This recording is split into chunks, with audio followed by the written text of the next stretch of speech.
সবাইকে আজকের আলোচনায় স্বাগত। আমাদের হাতে আজকে কিন্তু টেক দুনিয়ার কয়েকটা দারুণ সোর্স আছে। আজকে তারিখ 23শে নভেম্বর 2025। আজ আমরা প্রযুক্তির দুটো একেবারে ভিন্ন রূপ দেখব। মানে একদিকে এটি কিভাবে সংকট মুহূর্তে আমাদের পাশে দাঁড়ায়, আর অন্যদিকে এর বিশাল ক্ষমতার কারণে কিভাবে এটিকে স্বচ্ছতা আর দায়বদ্ধতার মুখোমুখি হতে হচ্ছে। তাহলে শুরু করা যাক এমন একটা ঘটনা দিয়ে যা সম্প্রতি আমাদের সবাইকে নাড়া দিয়ে গেছে। সোর্স জানাচ্ছে, গত শুক্রবার ঢাকা সহ দেশের বিভিন্ন জায়গার ভূমিকম্প অনুভূত হয়েছে। এমন একটা ভীতিকর পরিস্থিতিতে প্রযুক্তি আমাদের জন্য ঠিক কী করতে পারে? আমাদের হাতে থাকা একটা সোর্সে মোবাইলে ভূমিকম্পের সতর্কবার্তা পাওয়ার পদ্ধতির কথা বলা হয়েছে। এটা তো দারুণের ব্যাপার। হ্যাঁ, এটা এখন স্মার্টফোন প্রযুক্তির একটা অসাধারণ দিক। এই ফিচারটির নাম আর্থকুয়েক অ্যালার্ট সিস্টেম। এটা একটা অত্যন্ত সময়োপযোগী আর জীবন রক্ষাকারী ফিচার হয়ে উঠতে পারে। আচ্ছা, আমার মাথায় একটা প্রশ্ন আসছে, এই অ্যালার্ট সিস্টেমটা কি, মানে কতটা নির্ভরযোগ্য? এটা ঠিক কিভাবে কাজ করে? এর পেছনের প্রযুক্তিটা যদি একটু সহজ করে বুঝিয়ে বলতেন, কারণ আমাদের দেশে তো সবার হাতে লেটেস্ট মডেলের ফোন থাকে না, বা ইন্টারনেট কানেকশনও সবসময় স্টেবল নয়। খুব গুরুত্বপূর্ণ একটা প্রশ্ন। দেখুন, সিস্টেমটা মূলত আপনার স্মার্টফোনের ভেতরে থাকা একটা ছোট্ট সেন্সর, মানে অ্যাক্সেলেরোমিটার ব্যবহার করে। আচ্ছা, এটা আসলেই ভূমিকম্প। এরপরই ওই এলাকার ব্যবহারকারীদের কাছে একটা সতর্কবার্তা পাঠিয়ে দেয়। তার মানে এটা ভূমিকম্পের পূর্বাভাস দিচ্ছে না? পূর্বাভাস নয়, এটা একটা ওয়ার্নিং। মূল আঘাত আসার ঠিক আগের মুহূর্তে সতর্ক করছে। কিন্তু ওই কয়েক সেকেন্ড কি আসলেই যথেষ্ট? মনে হতে পারে কয়েক সেকেন্ড খুব কম সময়, কিন্তু মনোবিজ্ঞানীরা বলেন এই সময়টুকু আতঙ্কিত অবস্থা থেকে বেরিয়ে এসে আত্মরক্ষামূলক ব্যবস্থা নেওয়ার জন্য অমূল্য।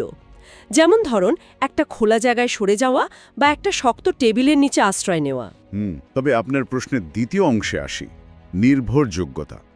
না, এটা 100% নির্ভুল নয়। এর কার্যকারিতা নির্ভর করে আপনার ফোনের মডেল, অপারেটিং সিস্টেম আর একটা স্টেবল ইন্টারনেট কানেকশনের উপর। ঘনবসতিপূর্ণ এলাকায় যেখানে অনেক স্মার্টফোন ব্যবহারকারী আছেন, সেখানে এটা বেশি কার্যকর। প্রত্যন্ত অঞ্চলের কার্যকারিতা কম হতে পারে।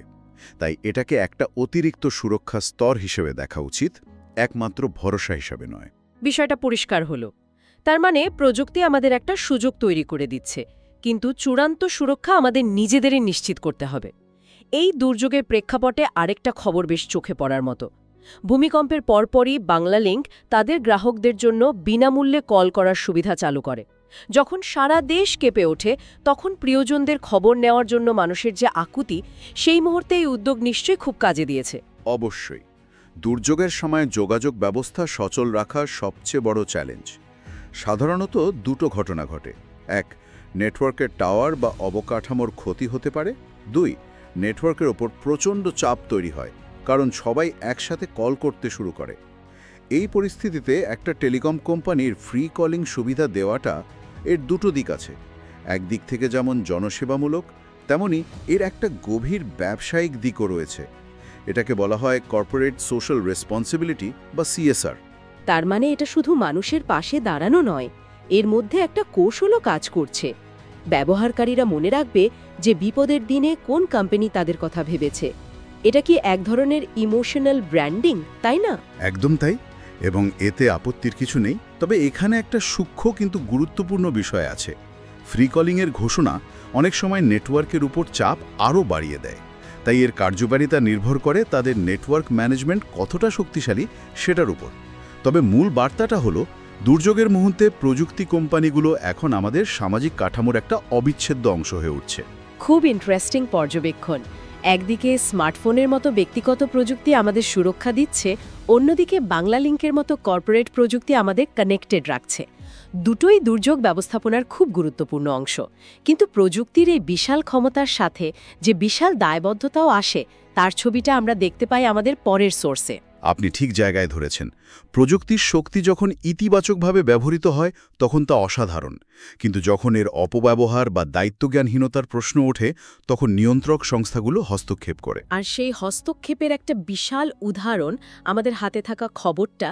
মেটাকে বিপুল অঙ্কের জরিমানা করা হয়েছে। সোর্স অনুযায়ী স্পেনের মাদ্রিদের একটা বাণিজ্যিক আদালত মেটাকে 479 মিলিয়ন ইউরো জরিমানা করেছে। মার্কিন ডলারে অঙ্কটা প্রায় 50 কোটি 10 লাখ ডলার। এটা তো বিশাল ব্যাপার। কিন্তু সোর্সে ঠিক কী কারণে এই জরিমানা তা বিস্তারিত বলা হয়নি। সাধারণত এত বড় জরিমানা কিসের ভিত্তিতে করা হয়? সোর্সে কারণ উল্লেখ না থাকলেও ইউরোপের প্রেক্ষাপটে আমরা কিছু যৌক্তিক অনুমান করতে পারি। ইউরোপীয় ইউনিয়ন মানে ইইউ ব্যবহারকারীর ডেটা সুরক্ষা আর গোপনীয়তা নিয়ে অত্যন্ত কঠোর। তাদের একটা বিখ্যাত আইন আছে জিডিপিআর, যা সহজ ভাষায় বললে কোম্পানিগুলো আমাদের ব্যক্তিগত তথ্য কিভাবে সংগ্রহ, ব্যবহার আর সংরক্ষণ করবে তার একটা কঠোর নিয়মাবলী। আচ্ছা। মেটার বিরুদ্ধে প্রায়ই অভিযোগ ওঠে যে তারা ব্যবহারকারীর অনুমতি ছাড়া তাদের ডেটা বিজ্ঞাপনের জন্য ব্যবহার করে এবং এই প্রক্রিয়ায় যথেষ্ট স্বচ্ছতা রাখে না। সম্ভবত এই জরিমানার পেছনেও ডেটা সুরক্ষা বা প্রতিযোগিতা আইন ভাঙার মতো কোনো বিষয় আছে। 55 কোটি ডলার তো মেটার মতো কোম্পানির জন্য অনেক টাকা। কিন্তু বাস্তবে এই ধরনের জরিমানা কি তাদের আচরণে কোনো পরিবর্তন আনতে পারে, নাকি এটা তাদের কাছে ব্যবসার একটা অংশ মাত্র, মানে কস্ট অফ ডুইং বিজনেস? এটা একটা মিলিয়ন ডলারের প্রশ্ন আক্ষরিক অর্থেই। সমালোচকরা বলেন মেটার যা রেভিনিউ তাতে এই জরিমানা তাদের জন্য বড় কোনো ধাক্কা নয়, কিন্তু এর একটা প্রতীকী আর দীর্ঘমেয়াদী প্রভাব রয়েছে। প্রথমত, এটা একটা স্পষ্ট বার্তা দেয় যে যা খুশি তাই করার দিন শেষ। দ্বিতীয়ত, এই ধরনের রায় অন্য দেশের নিয়ন্ত্রক সংস্থাগুলোকে উৎসাহিত করে। আর তৃতীয়ত, এটা কোম্পানির ভেতরে নীতি নির্ধারণের ক্ষেত্রে চাপ সৃষ্টি করে। তাই এক ধাক্কায় হয়তো ব্যবহারকারীরা কোনো পরিবর্তন দেখেন না, কিন্তু পর্দার আড়ালে তাদের ডেটা হ্যান্ডলিং প্রক্রিয়ায় ধীরে ধীরে পরিবর্তন আসতে বাধ্য হয়। অধিকার, এই দায়বদ্ধতার প্রসঙ্গ ধরেই আর একটা খবর বেশ আকর্ষণীয় মনে হচ্ছে। সামাজিক যোগাযোগ মাধ্যম এক্স, মানে সাবেক টুইটার, তারা তাদের প্ল্যাটফর্মের স্বচ্ছতা বাড়ানোর জন্য অ্যাকাউন্ট সম্পর্কে বা অ্যাবাউট দিস অ্যাকাউন্ট নামে একটা নতুন ফিচার এনেছে। মেটার শাস্তির খবরের পাশে এক্সের এই উদ্যোগকে কিভাবে দেখবেন? দুটোকে একসাথে দেখলে টেক দুনিয়ার বর্তমান পরিস্থিতিটা খুব ভালোভাবে বোঝা যায়। একদিকে মেটার মতো সংস্থাকে নিয়ম না মানার জন্য শাস্তি পেতে হচ্ছে, যা একটা রিঅ্যাক্টিভ পদক্ষেপ। অন্যদিকে এক্সের মতো প্ল্যাটফর্ম নিজে থেকেই স্বচ্ছতা বাড়ানোর চেষ্টা করছে, যা একটা প্রোঅ্যাক্টিভ পদক্ষেপ। কিন্তু এক্স হঠাৎ এত স্বচ্ছ হতে চাইছে কেন? তাদের প্ল্যাটফর্ম তো বট আর ভুয়া তথ্যের জন্য বরাবরই সমালোচিত। এটা কি ব্যবহারকারীদের আস্থা অর্জনের জেনুইনলি একটা চেষ্টা, নাকি ভবিষ্যতের আইনি জটিলতা এড়ানোর একটা আগাম কৌশল? আমার মনে হয় দুটোই। প্রথমত, এলন মাস্কের অধীনে আসার পর এক্স বিজ্ঞাপনদাতাদের আস্থা সংকটে ভুগছে। একটা স্বচ্ছ আর নিরাপদ পরিবেশ দেখাতে পারলে বিজ্ঞাপনদাতারা ফিরে আসতে পারে। ঠিক। দ্বিতীয়ত, ভুয়া অ্যাকাউন্ট আর সংঘবদ্ধভাবে ভুল তথ্য ছড়ানোর বিরুদ্ধে এটা একটা কার্যকরী টুল হতে পারে। একজন ব্যবহারকারী যদি দেখতে পান একটা অ্যাকাউন্ট মাত্র 2 দিন আগে তৈরি হয়েছে, অথচ রাজনৈতিক স্পর্শকাতর বিষয়ে খুব অ্যাগ্রেসিভলি টুইট করছে, তাহলে তিনি ওই অ্যাকাউন্টের উদ্দেশ্য নিয়ে সন্দেহ করার একটা সুযোগ পাবেন। আর তৃতীয়ত, আপনি যেমনটা বললেন, ইউরোপীয় ইউনিয়নের ডিজিটাল সার্ভিসেস অ্যাক্টের মতো নতুন আইনগুলো প্ল্যাটফর্মগুলোকেও আরও স্বচ্ছ হতে বাধ্য করছে। তাই এটা একাধারে ব্যবহারকারীর আস্থা অর্জন, ব্যবসায়িক স্বার্থ রক্ষা এবং আইনি সমমূলনের একটা মিশ্র প্রচেষ্টা। তার মানে একদিকে শাস্তি আর অন্যদিকে আত্মশুদ্ধির চেষ্টা। নিয়ন্ত্রক সংস্থা এবং ব্যবহারকারী উভয়ের চাপে প্ল্যাটফর্মগুলো বদলাতে বাধ্য হচ্ছে। একদম। একসময়কার ব্ল্যাক বক্স প্ল্যাটফর্মগুলোকে এখন তাদের দরজা জানালা খুলতে হচ্ছে। এটা একটা ইতিবাচক পরিবর্তন। বেশ, একদিকে যখন পুরনো প্রযুক্তি প্ল্যাটফর্মগুলো তাদের দায়বদ্ধতা নিয়ে যুঝছে, তখন অন্যদিকে কৃত্রিম বুদ্ধিমত্তার মতো নতুন প্রযুক্তি আমাদের সামনে সম্পূর্ণ নতুন সম্ভাবনা আর নতুন প্রশ্ন নিয়ে হাজির হচ্ছে। আমাদের আজকের আলোচনার শেষ ভাগে রয়েছে তেমনই একটা খবর। গুগল তাদের নতুন এআই চালু করেছে, যার নাম ন্যানো বানানা প্রো। হ্যাঁ, নামটা বেশ অদ্ভুত আর মজার, ন্যানো বানানা প্রো। কিন্তু এর পেছনের প্রযুক্তি আর উদ্দেশ্য দুটোই খুব সিরিয়াস। আমরা মিড জার্নি বা ডালি এর মতো এআই ইমেজ জেনারেটর দেখেছি, যা দিয়ে যে কেউ টেক্সট লিখে ছবি তৈরি করতে পারে।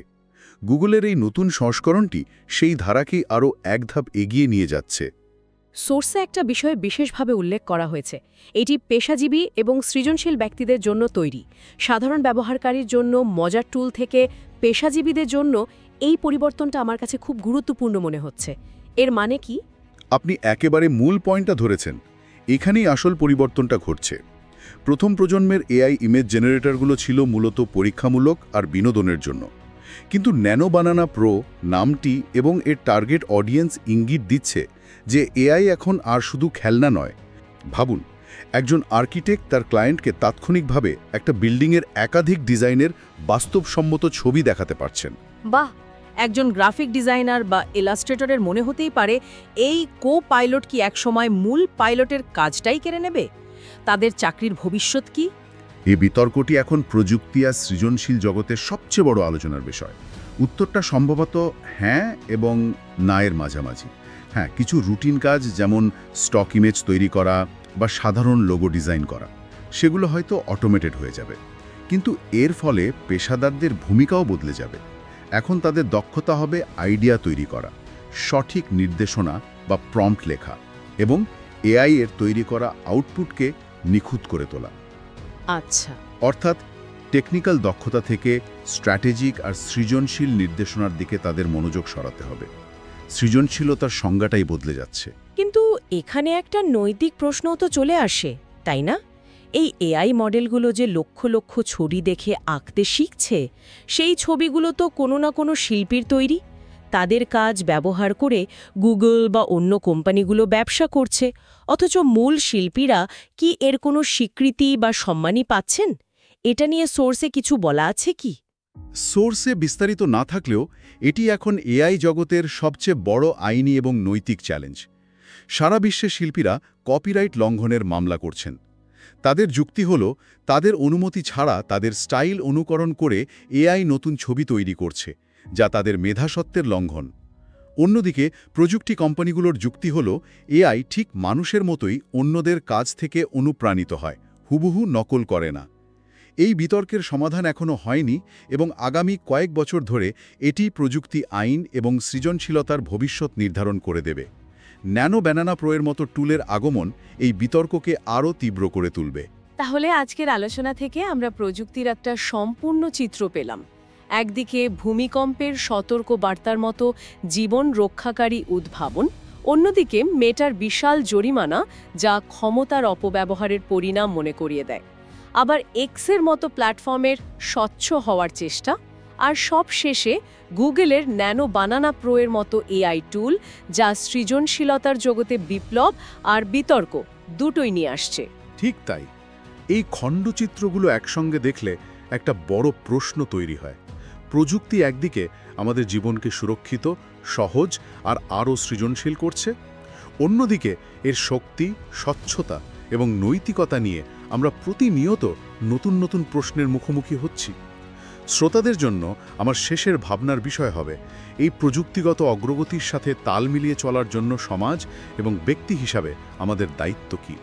আমরা কি শুধু প্রযুক্তির নিষ্ক্রিয় ভোক্তা হয়ে থাকব, নাকি এর ভালো মন্দ নিয়ে প্রশ্ন তুলব এবং এর গতিপথ নির্ধারণে সক্রিয় ভূমিকা রাখব? কিভাবে নিশ্চিত করা যায় যে ন্যানো বানানা প্রোয়ের মতো টুলগুলো মানব সৃজনশীলতাকে সমৃদ্ধ করবে, প্রতিস্থাপন নয়? এই প্রশ্নগুলোর উত্তর আমাদের সবাইকে একসাথেই খুঁজতে হবে।